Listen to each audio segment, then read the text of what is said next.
آج اس قیدی کا جنازہ ہے جس کی کوئی ماں شام سے آ رہی، کوئی بقیہ سے آ رہی ہے۔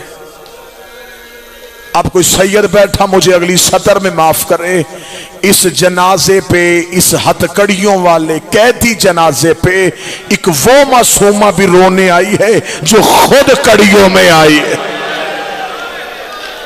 وہ رو کے جنازے پہ کہہ رہی ہوگی، اے موسیٰ کاظم، مرد ہو کے کڑیوں میں دفن ہونا آسان ہے، 4 سال کی سید زادی ہو رسیوں میں دفن ہونا مشکل۔ مولا پہ انتہائے اسیری گزر گئی، زندان میں جوانیوں پیری گزر گئی۔ جب قید کرنے کے لیے لشکر آیا، غریب نانے کی قبر پہ قرآن پڑھ رہا تھا۔ جتنے کاظمی سید بیٹھے ہو، نقوی سید بیٹھے ہو، پرسہ لینا بابا جی، قرآن والے ہاتھوں پہ امت نے ہتکڑیاں پہنائی۔ بابا جی قبر محمد پہ بیٹھا تھا، قرآن والے ہاتھوں پہ، میں پھر کہتا ہوں، ہو سکتا کسی بندے کا دھیان جملے پہ نہ ہو، قرآن والے ہاتھوں پہ ہتکڑیاں آئیں۔ امت نے امام کے ہاتھوں سے قرآن اٹھا لیا، قرآن والے ہاتھوں میں ہتکڑیاں آئیں، چاروں طرف سے سپاہیوں نے گھیر لیا۔ اتنا کہنا تھا، امام نے کہا مجھے خبر تھی تم نے مجھے گرفتار کرنا ہے، اس لیے میں گھر سے نکل کے نانے کی قبر پہ آ گیا تھا۔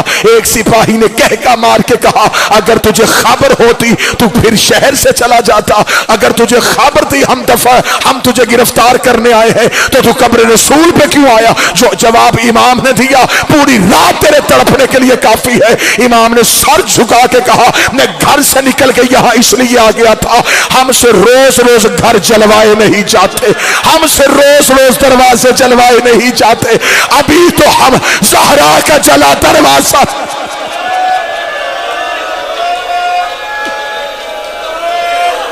میں گھر سے نہ آتا تو میرے گھر آ جاتے، میری بیٹیاں پردے دار ہیں، مجھے بیٹیوں کے پردے کا احساس ہے۔ جتنے سید بیٹھے نوکر بن کے معافی مانگ کے اگلا جملہ پڑھنے لگا ہوں۔ امام نے دیکھ کے کہا، اچھا تم نے مجھے قید بھی کرنا ہے، قید بھی ہونا ہے، لے کے بھی تم نے مجھے جانا ہے، وطن بھی میں نے واپس نہیں آنا، اتنی مجھے اجازت دو، وہ سامنے میرا گھر ہے، میں ایک بار اپنے گھر سے ہو کے آؤں۔ اتنا کہنا تھا، ایک بغیرت سامنے آ کے کہتا ہے، ہم تجھے جانے تو دے، بتا تیری ضمانت کون دے گا؟ اتنا کہنا تھا، قبر محمد سے سارے مسلمان اٹھ کے چلے گئے۔ سامنے سے ایک یہودی کی دکان تھی، وہ چیختا ہوا آیا، آ کے کہنے کا گھر جا کے کیا کرے گا؟ امام نے کہا میری بیٹیاں میرے انتظار میں ہے۔ اس نے قدموں پہ ہاتھ رکھ کے کہا، میں تیری ضمانت دیتا ہوں، اسے گھر جانے دو، مجھے کڑیاں پہناؤ، جب تک یہ نہیں آئے گا میری کڑیاں نہ کھولنا، اگر یہ نہ آئے میرا سر پر سجدہ کر دینا۔ انہوں نے کہا کلمہ بھی نہیں پڑھتا، ضمانت بھی دے رہا ہے۔ اس نے کہا 10 سال ہو گئے مجھے مدینے میں دکان کرتے، مجھے آج پتا چلا اس غریب کی بیٹیاں بھی ہیں، اور میں نے آج تک اس کے گھر سے کسی بیوی کے آواز نہیں سنے۔ اتنا کہنا تھا، امام نے کہا میری ایک نہیں، میری 18 میں۔ ہائے ہائے مظلوم، ہائے میرا قیدی امام، آواز تھوڑی تیز کر۔ مجھے آج پتا چلا تجھ غریب کی بیٹیاں بھی ہیں۔ امام نے کہا میری ایک نہیں، میری 18 بیٹی، 19 بیٹے، وطن میں ایک بھی کی قبر نہیں۔ جتنے ایران کے زوار بیٹھے ہو، ایران تھوڑے تھوڑے فاصلے پہ کسی نہ کسی امام زادے کی قبر ہے، وہاں کے عالم دین سے پوچھو کس کی قبر ہے، وہ کہتا یہ بھی موسیٰ کاظم کی اولاد ہے، یہ بھی موسیٰ کاظم کی اولاد ہے۔ رکھ میرے سر پہ قرآن، جنگلوں میں قبریں ہیں موسیٰ کاظم کی بیٹیوں کی۔ صرف بیٹے نہیں، اس امام کی بیٹیاں رول گئیں۔ علی کی صرف ایک بیٹی شام میں، اس امام کی بیٹی حرمت سادات کی سب سے بڑی دلیل ہے موسیٰ کاظم۔ سیدوں میں مصعب میں امتی ہو کے تمہیں علم عباس کا واسطہ دیتا ہوں، سیدزادی کا کف کبھی بھی غیر سید نہیں ہو سکتا، ساری کی ساری بغیر عقد کے دنیا میں رول گئی۔ خون علی تھا،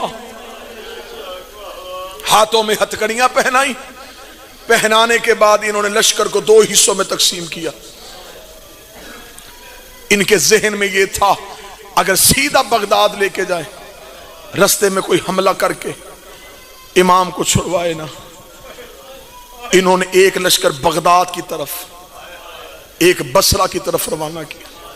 میں پوری ذمہ داری کے ساتھ کتب کی روایت پڑھوں، انہوں نے امام کو بغداد سے پہلے بصرہ کی طرف بھیجا۔ اور اگر سید بیٹھے مجھے معاف کرنا، جیسے میں نے آنکھوں میں روایت پڑھی، انہوں نے امام موسیٰ کاظم کو ایک اونٹ کی پشت کے ساتھ رسیوں سے باندھا۔ میں نے تو ڈر کے روایت پڑھی تھی،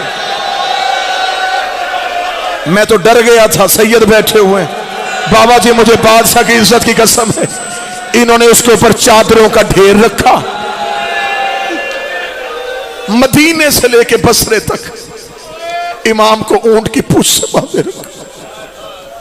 14 سال کی قید لکھی کتابوں نے، 1 سال ان میں سے بصرہ رہے، 13 سال بغداد رہے۔ پہلا 1 سال بصرہ کے قید خانے میں رہے، پورے 1 سال کے بعد حاکم بصرہ نے گورنر بغداد کو خط لکھا، اسے کہا مجھے جتنے قیدی دینے دے دے، مجھ سے یہ 1 لے جا۔ اس نے خط کا جواب دے کے کہا اس کی کوئی پیچھے سے ملاقات آتی ہے، کس چیز کا تجھے ڈر ہے؟ اسے کہا 1 سال ہو گیا اس کا پیچھے سے کوئی نہیں آیا۔ اسے کہا پھر اسے کیوں بھیج رہا ہے؟ اسے کہا اللہ جانے جب شام کا وقت ہوتا ہے، شام کی طرف منہ کر کے یہ کسی بی بی کا نام لے کے روتا ہے، میرے بصرے میں زلزلہ آتا ہے، مجھے دربار سے ایک بی بی کے رونے کی آوازیں آتی، رو رو کے کہتا ہائے میری قیدی اماں۔ حوصلے کے ساتھ، حوصلے کے ساتھ بابا جی کا حکم تھا فضائل مختصر پڑھنا، مصیبت کھل کے پڑھنا، یہ شہادتیں پورا سال کم سننے کو ملتی۔ بابا جی 1 سال کے بعد بغداد کی طرف امام کو روانہ کیا گیا، پورا ایک لشکر امام کو لینے کے لیے بغداد آیا۔ بغداد کے قید خانے پہ امام کو رکھا،